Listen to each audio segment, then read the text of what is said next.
Carbon exhibits several allotropes, including 1. Diamond, a crystalline form where carbon atoms are arranged in a tetrahedral lattice structure. It's renowned for its hardness and brilliance. 2. Graphite consists of stacked layers of carbon atoms arranged in a hexagonal lattice. These layers are weakly bonded, allowing them to slide over each other, making graphite soft and slippery. 3.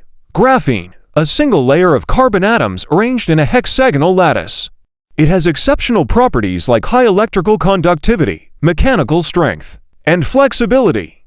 4. Fullerenes, also known as buckyballs or buckytubes, these are molecules composed entirely of carbon, forming spheres, ellipsoids, or tubes.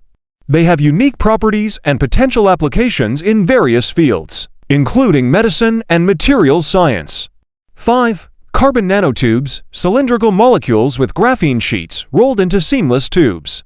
They possess remarkable mechanical strength and electrical conductivity, with potential applications in nanotechnology, electronics, and materials science.